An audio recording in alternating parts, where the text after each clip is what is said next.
Hello guys, कैसे हो? उम्मीद करता हूँ कि बहुत अच्छे होंगे। हमने लास्ट वीडियो में देखा था कि स्वर क्या है, उसके भेद कितने हैं, कौन कौन से होते हैं। इसी तरह व्यंजन के बारे में भी हमने पीछे पढ़ लिया है। तो आज हम पढ़ेंगे कि भाषा क्या है और भाषा का मानक रूप क्या है। बच्चों, मनुष्य एक सामाजिक प्राणी है और समाज में विचरण करता है। अपनी सोच को दूसरों को बताना चाहता है, अपने विचारों को व्यक्त करना चाहता है। आदिकाल में क्या था कि जो आदि मानव थे वो अपने विचारों को व्यक्त करने के लिए कुछ ध्वनियों और कुछ चिन्हों का प्रयोग करते थे। धीरे धीरे क्या हुआ कि उन्होंने उन जो चिन्ह थे उनको एक विशेष अर्थ में प्रयोग करना शुरू कर दिया और धीरे धीरे कालांतर में जाकर क्या हुआ, भाषा का निर्माण हो गया। ठीक है, तो आज हम यही पढ़ेंगे कि भाषा किसे कहते हैं। तो मैं आज का हमारा टॉपिक भी यही रहेगा कि भाषा और हिंदी भाषा का यही रहेगा कि हिंदी भाषा का मानक रूप,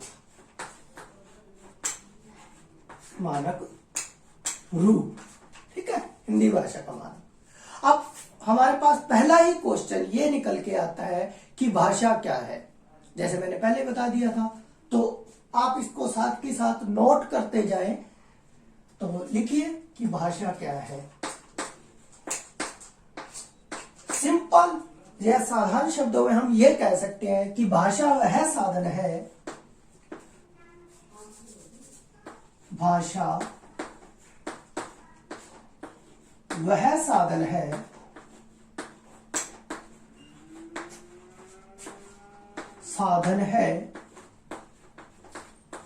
जिसके द्वारा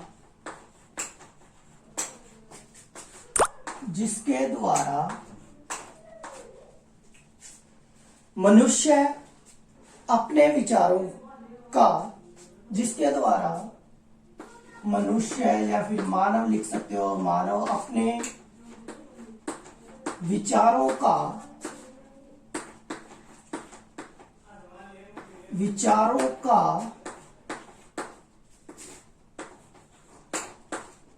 आदान प्रदान करता है। आदान प्रदान करता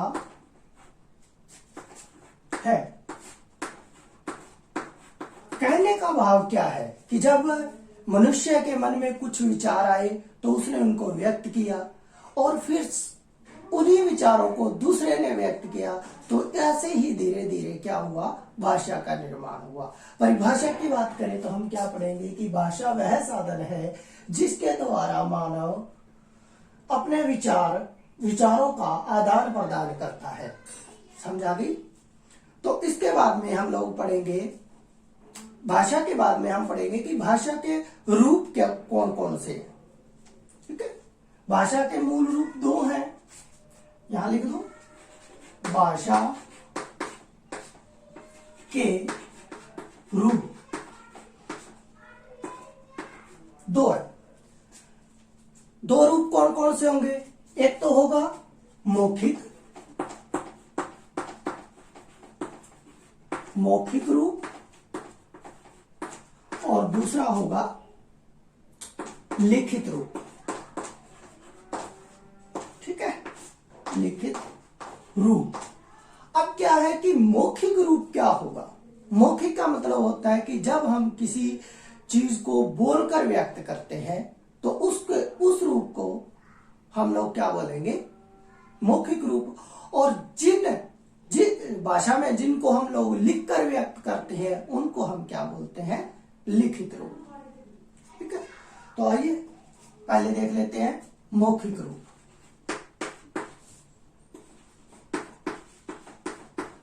मौखिक रूप, इसको साथ के साथ नोट करते जाएं। मौखिक रूप क्या है?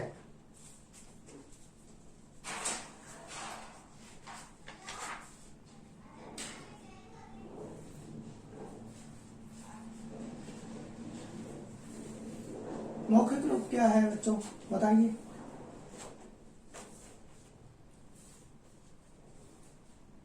बताइए बताइए। चलो लिखिए कि भाषा मूल रूप से मौखिक है। भाषा मूल रूप से क्या है, मौखिक है। ठीक है, भाषा मूल रूप से मौखिक है। बोलकर और सुनकर, बोलकर और सुनकर, बोलकर और सुनकर विचारों का आदान प्रदान, विचारों का आदान प्रदान, विचारों का आदान प्रदान मौखिक भाषा है। मौखिक भाषा है, बस इतना कर लो। ठीक है, कि जब हम लोग बोलकर अपने बातों को व्यक्त करते हैं तो उसको हम क्या बोल देते हैं, मौखिक भाषा। और सबसे पहले हम लोग मौखिक भाषा को ही सीखते हैं, उसके बाद में हम लोग लिखित भाषा को, क्योंकि हम परिवार में, घर में माता पिता से सबसे पहले हम लोग क्या करेंगे, मौखिक भाषा सीखेंगे। अब आप इसका एक बार स्क्रीनशॉट ले लीजिए। हो गया, तो मैं अब इसको रब कर देता हूं।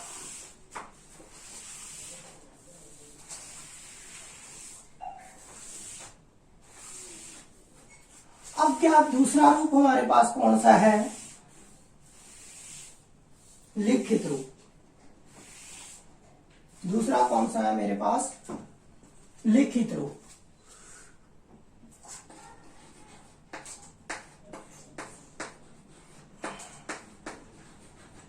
लिखित रूप। अब लिखित रूप कौन सा होता है वो भी देख लो कि भाषा, मौखिक भाषा स्थायी नहीं होती। ऐसे लिखो कि मौखिक भाषा जो है ना, मौखिक भाषा स्थायी, स्थायी से भाव है कि एक जैसी, हमेशा स्थायी नहीं होती, नहीं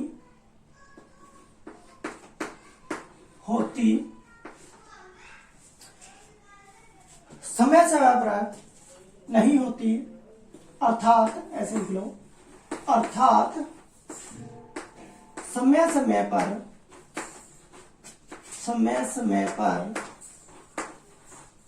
समय समय पर, समय समय पर परिवर्तित होती रहती है, परिवर्तित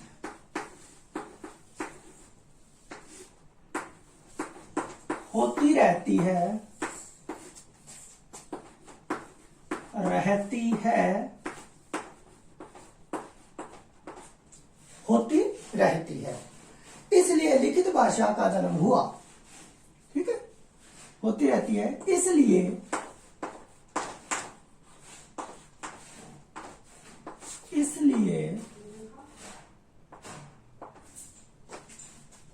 क्या हुआ, लिखित भाषा का,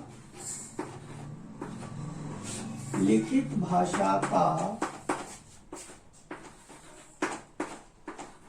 जन्म हुआ।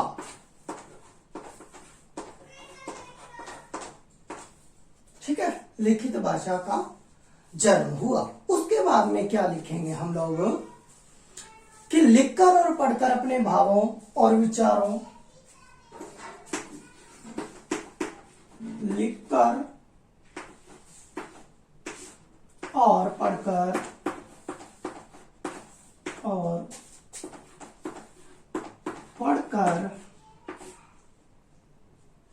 लिखकर और पढ़कर अपने भावों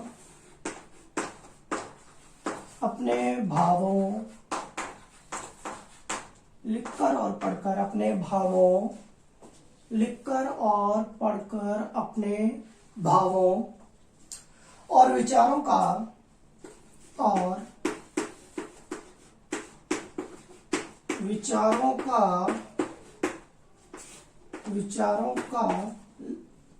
भावों और विचारों का आदान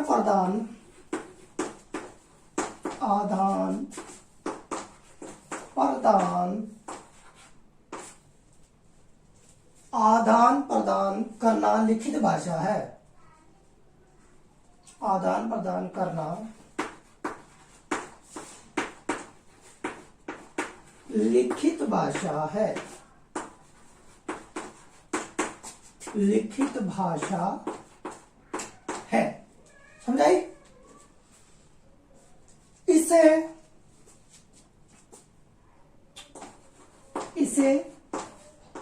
सीखा जाता है।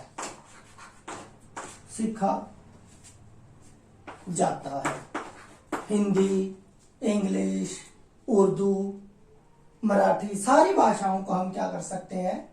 इसे सीखा जाता है। ठीक है, सीखते हैं, अपने आप नहीं।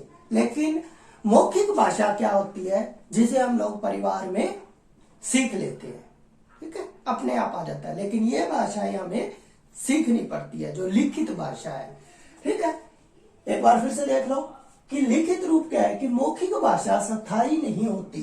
ठीक है, हो सकता है मैं आज किसी शब्द का उच्चारण और कर रहा हूं, फिर धीरे धीरे चेंज होता जाएगा। ठीक है, जैसे घोड़ा, गोटक, अग्नि, आग, ये धीरे धीरे समय के साथ क्या हुआ? परिवर्तित हो रहे हैं ना। इसी तरह कि मौखिक भाषा स्थायी नहीं होती, अर्थात समय समय पर परिवर्तित होती रहती है। इसलिए लिखित भाषा का जन्म हुआ। क्या हुआ? इसलिए हमने लिखित भाषा बना दी।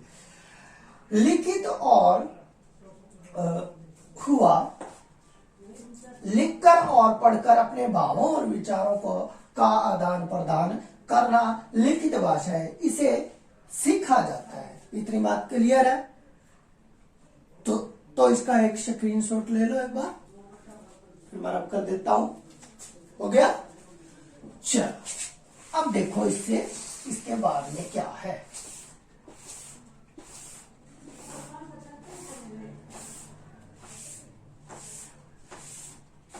इसके बाद में आता है कि हिंदी भाषा की लिपि कौन सी है। ठीक है, हिंदी भाषा की लिपि।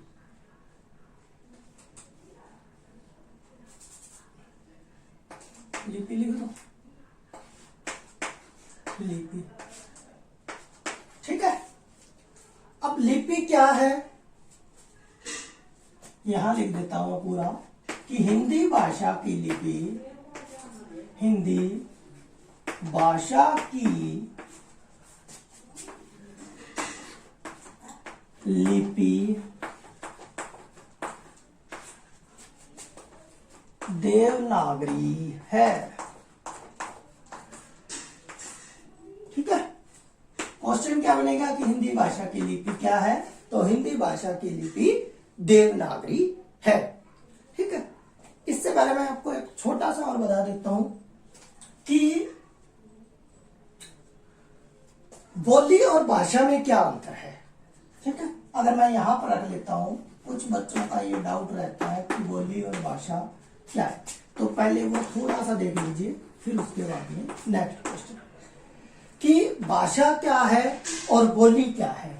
भाषा जो होगी उसका भाषा का क्षेत्र व्यापक होता है। ठीक है, एक नंबर डालकर यहां लिख लीजिए कि भाषा का क्षेत्र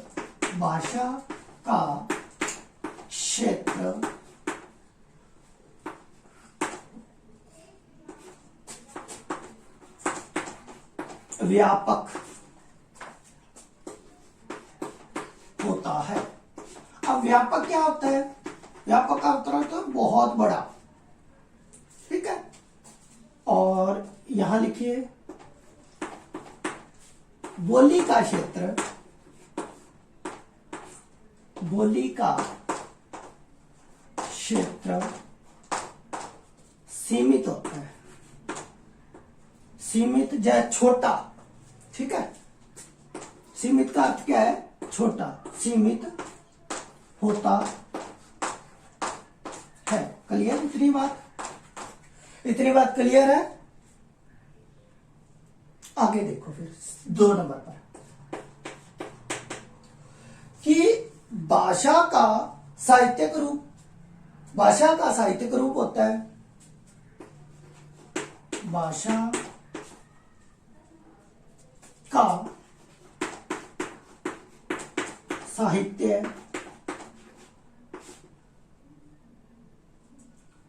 साहित्य नहीं, ऐसे लिखो, साहित्य लिख, यानी लिखित रूप होता है, ऐसे लिख लो। भाषा का साहित्य लिखित रूप में होता है, रूप में होता है। और बोली का क्या होता है? बोली के तो कोई लिपि नहीं है, इसलिए क्या लिखे हो? बोली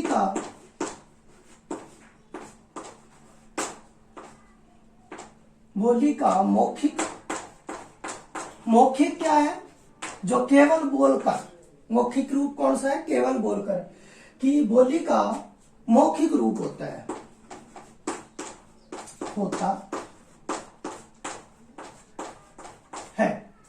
ठीक है। एक और लिख लो, बस 3 ही लिखेंगे, इससे आपको अच्छे से क्लियर हो जाएगा। भाषा का स्वरूप मानक होता है, भाषा का स्वरूप मानक होता है, ठीक है। भाषा का स्वरूप मानक होता है। और बोली का स्वरूप क्या होगा? बोली का स्वरूप मानक नहीं होता, ठीक है। बोली का स्वरूप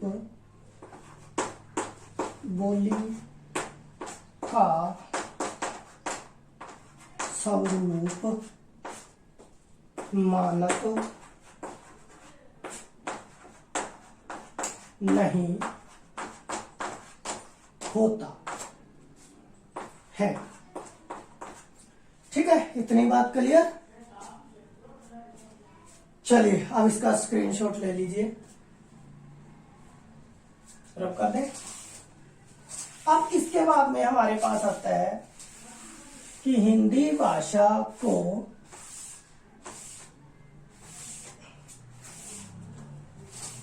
इसको मैं रब कर देता हूं। उसके बाद में नेक्स्ट क्वेश्चन करते हैं। इसके बाद में हमारे पास क्वेश्चन बनता है कि हिंदी भाषा हिंदी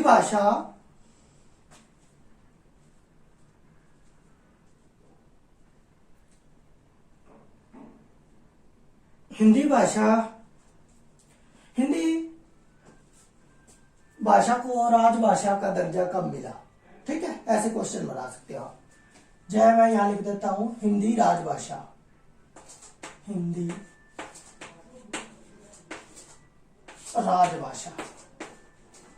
राजभाषा क्या होती है? जो राज्य का सारा जिसमें काम काज हो उसको बोलते हैं राजभाषा, ठीक है।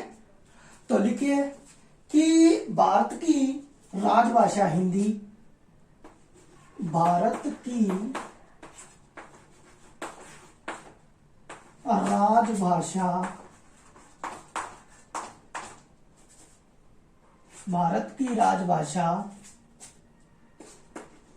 हिंदी,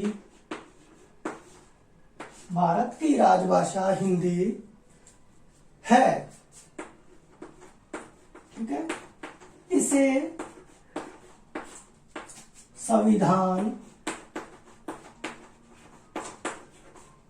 जो हमारा कानून है ना, उसमें संविधान के अनुच्छेद 1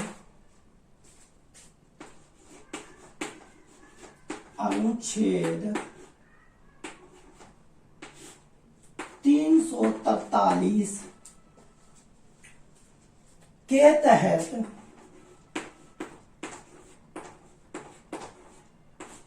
14 सितंबर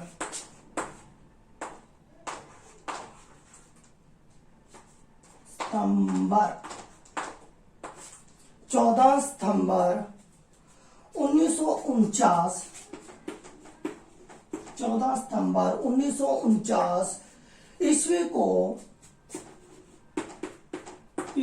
को संघ की राजभाषा के रूप में चुना गया। संघ की राजभाषा के रूप में चुना गया। के रूप में चुना गया।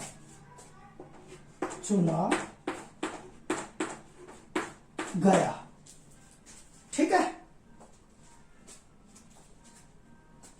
दोबारा एक बार फिर से पढ़ देता हूं। हिंदी राजभाषा, भारत की राजभाषा हिंदी है, पहला क्वेश्चन। इसे संविधान के अनुच्छेद 343 के तहत 14 सितंबर 1949 ईस्वी को भारत की 49 ईस्वी को संघ की राजभाषा के रूप में स्वीकार किया गया। उम्मीद करता हूं कि ये इतने क्वेश्चन जितने भी हमने बनाए हैं वो आपको समझ आ गए होंगे, और अगर ये अच्छे से आपको समझ आए तो वीडियो को लाइक करें और चैनल को सब्सक्राइब कर लें ताकि आपको आने वाली वीडियो का नोटिफिकेशन मिल सके। उसके लिए आप बेल आइकन को दबा सकते हैं। बाय।